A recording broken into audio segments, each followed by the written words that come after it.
L'entretien des patriotes, bonjour à tous, heureux de vous retrouver. Van der Leyen condamné du complot à la réalité. La mémoire de l'abbé Pierre a sali. Caroline de Haas, le business de la haine. Avant de répondre à ces deux questions et traiter de nombreux sujets d'actualité, connaissez le rituel sur cette chaîne, je commence toujours mon entretien par remercier ceux qui m'ont permis justement de le produire car ils m'ont financé à l'aide des merci rémunérateurs.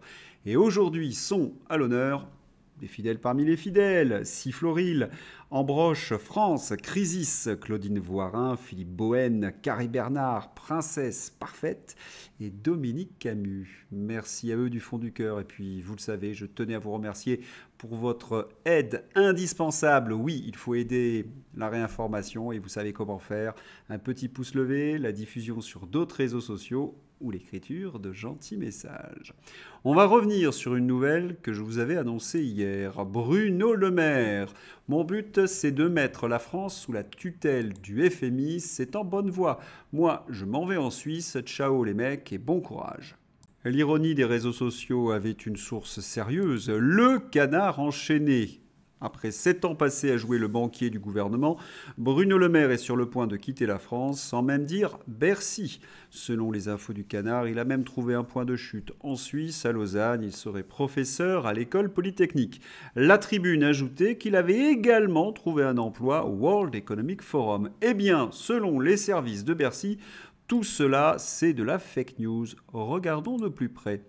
Ce qui est écrit dans le Canard est faux. Le ministre ne quittera pas la France. Les mots ont leur importance, a poursuivi son cabinet, faisant valoir qu'il y avait une différence entre aller travailler à l'étranger et quitter le pays. Peut-être d'ailleurs qu'il n'ira pas travailler ailleurs et qu'il travaillera en France, a ajouté le cabinet du ministre.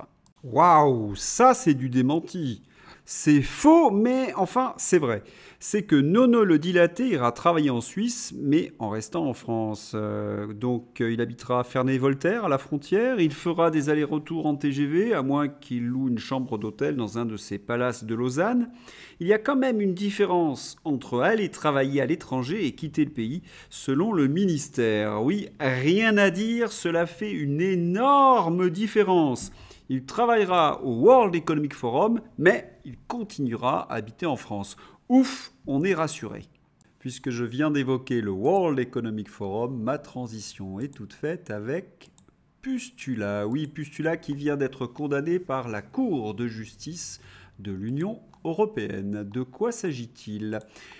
La Commission européenne, dirigée par Pustula, a eu tort de restreindre l'accès du public à certains détails et clauses des contrats d'achat des vaccins contre le Covid pendant la pandémie, a estimé mercredi 17 juillet le tribunal de l'Union européenne.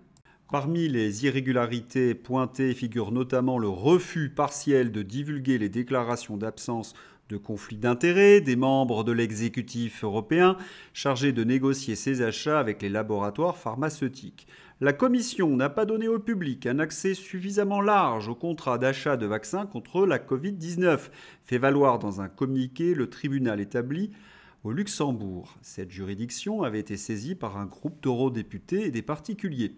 Ceux-ci avaient d'abord réclamé à la Commission en 2021 de pouvoir accéder à tous les documents leur permettant de comprendre les termes et conditions des achats et de s'assurer que l'intérêt public était protégé, rappelle le communiqué. C'est une très belle victoire pour tous ceux qui luttent pour obtenir la vérité sur ce qu'on peut qualifier comme le plus gros scandale du siècle. Florian Philippot, énorme. Pustula condamné par le tribunal administratif de l'Union européenne sur le Pfizer Gate, la veille du vote au Parlement européen pour sa reconduction. Contrat opaque, anormal, il faut l'identité des négociateurs. Ça va être un carburant incroyable pour la faire condamner au pénal dans notre procédure en Belgique. On ne lâchera rien. Union européenne, un nid à corruption. Je reviendrai d'ailleurs sur cette affirmation dans un instant. Frexit vite. Et il faut bien évidemment rendre hommage à Michel Rivasi et à Virginie Joron, les grandes dames qui se sont battues pour faire condamner Pustula. Victoire pour tous ceux qui se sont battus durant ces dernières années pour la transparence des contrats d'achat vaccins Covid et particulièrement à notre regretté Michel Rivasi. Le tribunal condamne la commission Pustula la veille du vote de sa reconduction. Les députés européens qui demain voteront pour sa reconduction auront des comptes à rendre aux citoyens européens et français. Au sujet de sa reconduction à la tête de l'Union européenne, vous êtes très nombreux à m'interroger que vous ne comprenez pas qu'on puisse voter pour elle après un tel bilan. Il est vrai que son bilan est désastreux. Au niveau économique, c'est la stagnation, le déclassement même et l'appauvrissement des classes moyennes dû à l'inflation. Quant à sa gestion de la pandémie, on ne va pas réouvrir le dossier, mais la condamnation de la Cour européenne nous explique bien des choses. Et la guerre en Ukraine, 152 milliards qui sont partis en fumée. Quant à son Green Deal, l'abandon du moteur thermique condamne notre industrie automobile et les traités de libre-échange condamnent également notre agriculture. Et je laisse de côté le projet fédéral. Oui, tout cela laisse pantois. En effet, il n'y a strictement aucune raison de reconduire Pustula. Mais il y a un détail qui a son importance, c'est qu'au sein de l'Union européenne, la corruption est en force. Regardez ce titre. Armement, Pustula chiffre à 500 milliards d'euros les besoins de financement de la défense de l'Union européenne. La présidente de la Commission européenne a affirmé jeudi que face à la menace russe, sous prétexte de la menace russe, l'industrie de défense de l'Union européenne a besoin de quelques 500 milliards d'euros ces 10 prochaines années.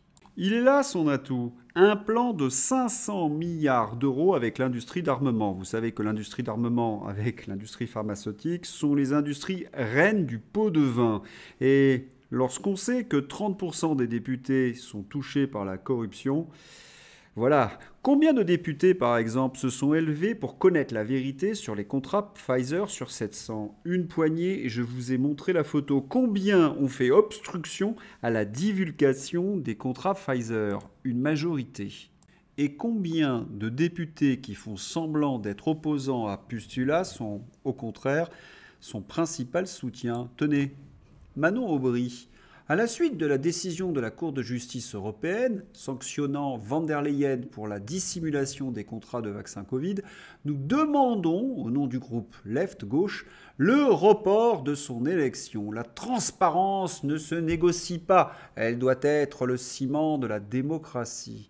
Elle se moque de nous, Manon Aubry. Le report, vous souhaitez attendre quoi ? Je rappelle que Manon Aubry et son groupe ont voté contre la divulgation des transactions entre Van der Leyen et Pfizer, engageant des dizaines de milliards d'euros avec l'argent des peuples. Je commence à en avoir assez de ces imposteurs de la France insoumise. Illustration avec Manon Aubry. Elle se filme devant les bâtiments de l'Union européenne et elle tourne. Peut-être que je vais faire tourner la tête des fachos d'extrême droite. Ah, le mot facho, utilisé bien évidemment pour cacher encore quelques actions indignes. Oui, l'antifascisme, chez les membres de la France insoumise, c'est la feuille de vigne pour cacher le vice de leur collaboration. Explication avec Thierry Mariani. Regardez bien cette scène touchante. À Strasbourg, les vice-présidents viennent d'être élus au Parlement européen, dont le candidat de Mélenchon et de Manon Aubry, Youno Sommarji. Et immédiatement, oui, il va remercier Valérie Hayé pour le soutien des députés de Macron. Quelle comédie, quelle hypocrisie. Ah, ces membres de la France insoumise et de la truelle. Ils ont sauvé Emmanuel Macron d'une déroute historique en appelant à voter pour les candidats Darmanin, Borne, Hollande et compagnie. Ils s'allient avec les macronistes au Parlement européen et refusent que l'on sache le contenu des contrats Pfizer. Je vous laisse les qualifier. États-Unis, Biden testé positif au Covid. Il est obligé d'annuler un déplacement de campagne. Cette nouvelle fait les délices des réseaux sociaux. Verity France. Joe Biden a été testé positif au Covid à 3 reprises depuis qu'il a déclaré au monde « Vous n'attraperez pas le Covid si vous êtes vacciné ». Est-ce l'exemple le plus flagrant de désinformation sur le Covid jamais diffusé ? Pour les spécialistes politiques américains, ce Covid annoncerait le retrait de Joe Biden à la course à la Maison-Blanche. Oui, c'est la grosse rumeur du moment. Urgence, CNN vient de rapporter que l'ancienne présidente de la Chambre des représentants, Nancy Pelosi, a informé en privé Joe Biden lors d'une récente conversation que les sondages indiquent qu'il ne peut pas vaincre Donald Trump et qu'il risque de compromettre les chances des démocrates de remporter la Chambre des représentants, ce qui signifie qu'il doit abandonner la course. Si Joe Biden jette l'éponge, nous devrions l'apprendre assez vite, d'autant plus que l'enquête de l'attentat contre Donald Trump cible de plus en plus l'entourage de Joe Biden. Reprenons quelques éléments. C'est vraiment pas passé loin. L'histoire de l'Amérique aurait pu être changée pour toujours. En effet, le tireur avait Donald Trump dans sa ligne de mire. Il a suffi d'un mouvement de tête pour que Donald Trump soit sauvé. Oui, il y a eu comme un miracle ce jour-là. Car tout manifestement avait été fait pour que le tireur puisse agir en toute impunité. Selon Fox News, les services secrets étaient au courant d'une menace environ 10 minutes avant que Donald Trump ne monte sur scène et l'ont tout de même laissé faire. En outre, le tireur a été identifié plus d'une heure avant la fusillade comme suspect parce qu'il a été vu avec un télémètre, je vous avais expliqué cela hier, et un sac à dos. Cette identification a eu lieu plus d'une heure avant la fusillade proprement dite. Oui, vraiment tout a été fait pour que le tireur puisse agir en toute impunité. Certains ont eu du mal à croire, et me l'ont écrit, que la directrice des services secrets n'ait pas voulu placer quelqu'un sur un toit en pente. Voici son interview. Ce bâtiment en particulier a un toit en pente. À son point le plus haut, il y a un facteur de sécurité à prendre en compte. Nous ne voudrions pas faire monter quelqu'un sur un toit en pente. Voilà son interview. Quant à la menace iranienne, tout le monde a compris que c'était une énorme plaisanterie. Et la directrice est très mal à l'aise lorsqu'on évoque l'Iran. La directrice des services secrets a refusé de dire si la sécurité de Trump a été renforcée après la menace iranienne. Est-ce que tous les éléments ont été renforcés après que vous ayez appris l'existence de cette menace crédible ? Nous avons renforcé les mesures que nous jugions appropriées pour l'ancien président et pour cet événement particulier. Cela ressemble à un non. Je n'ai pas du tout dit non. Je dis que nous avons continué à augmenter les ressources que nous fournissons. Elle ne peut rien affirmer, elle noie le poisson. Ben oui, sinon elle serait accusée de parjure. Il faut noter qu'elle est une intime de l'épouse de Joe Biden, Jill Biden. Les accusations se précisent d'autant plus que BlackRock et Vanguard comptent parmi les principaux actionnaires d'Austin Private Wealth qui ont vendu 12 millions d'actions de Truth Social qui appartient à Donald Trump la veille de la tentative d'assassinat de l'ancien président des États-Unis. Ce qui avait bien évidemment provoqué une chute de l'action du média possédé par Donald Trump, résumé par Idriss Aberkan. Les paris sur l'effondrement boursier du réseau social de Donald Trump ont plus que doublé la veille de sa tentative d'assassinat. Donc je résume, il sait se glisser, le tueur, exactement sur le seul toit qui sera laissé sans surveillance par le Secret Service et la police de Butler. Il sait fabriquer des explosifs et un détonateur radio-artisanal. Et maintenant, il sait ouvrir un compte action et structurer des options à la baisse pour profiter au maximum de son attentat, même après sa propre mort. Il est quand même très fort, ce loup solitaire. Et on comprend pourquoi certains voulaient se débarrasser de Donald Trump. Ce que nous faisons avec les sanctions, c'est repousser tout le monde. Le candidat américain à la présidentielle, Donald Trump, a déclaré qu'il envisageait d'alléger les sanctions contre la Russie s'il remportait les élections. Et vous savez également qu'il veut mettre fin à la guerre entre l'Ukraine et la Russie. Tiens, mais qui sont ces deux personnages sur la photo ? Eh bien, vous avez Zelensky et le vice-président de BlackRock. Un hasard certainement. Et le fait que le terroriste qui a voulu assassiner Donald Trump se trouve dans une publicité de BlackRock est encore un hasard. France, Jordan Bardella. Au Parlement européen, Jordan Bardella vote contre une résolution du soutien à l'Ukraine. Comme quoi, d'être l'allié de Viktor Orban a bien des vertus. Politique intérieure française, Chassaigne, Braun-Pivet, Chenu, qui sont les candidats au perchoir de l'Assemblée nationale. Le scrutin qui a lieu ce jeudi donnera un indice sur les chances de dégager ou non une majorité parlementaire et donc sur celle de voir un gouvernement émerger à moyen terme. Le cirque continue. Pendant ce temps-là, les Français sont victimes de la délinquance. Une voiture a foncé sur la terrasse d'un bar-restaurant dans le 20e arrondissement à Paris ce mercredi soir. Il y aurait 4 victimes, dont 2 en urgence absolue. Encore, toujours, l'horreur. Dire que le nouveau Front populaire tient la corde pour gouverner avec la Macronie alors qu'il n'y a aucun projet de rétablir l'ordre et l'autorité. Paraît-il qu'il y a de plus en plus de Français qui regrettent leur vote aux élections législatives. L'intelligence, paraît-il, c'est prévoir. Dossier Abbé Pierre. L'abbé Pierre, fondateur d'Emmaüs, accusé d'agression sexuelle par plusieurs femmes. Laure Gonlé-Zamar. Vous avez lu le rapport à charge sur l'abbé Pierre, rédigé par Caroline Dehaas. Ils ont cherché jusqu'aux années 70, il y a 50 ans, et ont trouvé 7 témoignages, dont celui-ci daté de 2001, il y a 23 ans. Franchement, lisez-le et rendez-vous compte de ce qu'ils font. Emmaüs International a reçu un témoignage d'une personne membre d'un groupe Emmaüs. Les faits ont eu lieu en 2001 lors d'une visite de l'abbé Pierre dans notre groupe. L'abbé Pierre avait l'habitude de s'accrocher au bras de quelqu'un pour marcher. Une jeune femme bénévole au sein du groupe avait été désignée pour l'assister. À un moment donné, il a attrapé le bras de cette fille et en a profité pour lui frôler le sein. Quand on lit ce rapport, on est frappé de ne trouver aucune agression sexuelle violente. Vous comprenez ce que je veux dire? Je suis obligé d'utiliser certains euphémismes. Non, on accuse, ou Caroline Dehaas accuse l'abbé Pierre de gestes déplacés ou d'intentions à caractère sexuel. On salit donc la mémoire d'un homme qui a consacré sa vie aux pauvres, un homme qui ne peut plus se défendre, il est mort il y a bien longtemps, et on l'accuse de faits qui sont bien évidemment improuvables. Cela va contre toute idée de justice, c'est vraiment honteux. Et que cherche-t-elle, Caroline Dehaas? Oui, parce qu'elle pourrait dénoncer, par exemple, les agressions sexuelles avec actes de barbarie que subissent les Françaises. Pourquoi ne le fait-elle pas, à votre avis? Et puis Caroline Dehaas, elle a son petit business de la haine. Explication, la militante néo-féministe homosexuelle Caroline Dehaas décroche un juteux contrat avec le Conseil d'État.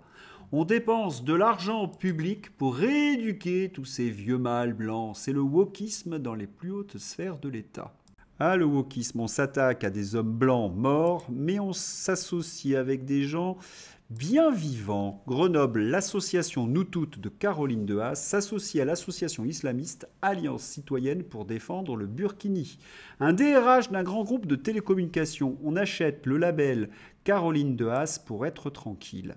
Il faut également ajouter qu'elle avait persécuté un professeur du conservatoire de musique qu'elle avait accusé d'un fait absolument terrible.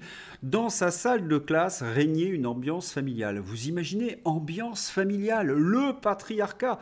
Caroline Dehaas traque toute forme de patriarcat. Bon, la justice avait humilié Caroline Dehaas et l'avait renvoyée à ses lubies. Alors, l'histoire de l'abbé Pierre, eh bien... N'oublions pas que Caroline Dehaas a un business, c'est un énorme coup de pub. Oui, un coup de pub pour tout son business de la haine. Et pendant ce temps-là, statue de la Vierge poignardée à la gorge, tag antichrétien, tentative d'incendie. À Paris, une église a été vandalisée. La gauche a une responsabilité très lourde dans la destruction de nos églises, car ce sont eux qui s'allient avec des associations de fanatiques et puis ils les défendent. Là également, systématiquement, un peu comme Caroline Dehaas. Tiens, encore une copine de Caroline Dehaas, c'est une copine australienne. Demandez l'accord du bébé avant de le changer. En Australie, une experte en sexualité conseille aux parents de demander la permission à leur bébé avant de lui changer les couches. Elle devient la risée du web. Toujours dans la catégorie zinzin écologiste, épouvantable absolument, à 100% les éoliennes offshore tuent les baleines. Un professeur fait une découverte incroyable sur les raisons pour lesquelles les baleines mortes continuent de s'échouer sur les plages de la côte Est. Oui, tous ces gauchistes, tous ces écologistes nous font vivre dans un monde de dingos. Tiens, j'ai parlé de dingo, c'est l'heure d'ouvrir la page fantaisie avec la folle dingo de Paris. Cette photo a coûté 1,4 milliard d'euros. Et oui, Anne Hidalgo s'est baignée dans la Seine. Une scène terrifiante, les dents de la mer. Allez, insolite. 81% des sympathisants Renaissance estiment qu'Emmanuel Macron ferait aujourd'hui un meilleur dirigeant pour la France que Napoléon Bonaparte. Une vignette pour eux. Le peuple qui croit le gouvernement, oui, c'est une excellente synthèse. Voilà, j'espère que vous avez apprécié ce journal. Je vous souhaite une excellente journée. À bientôt, à demain.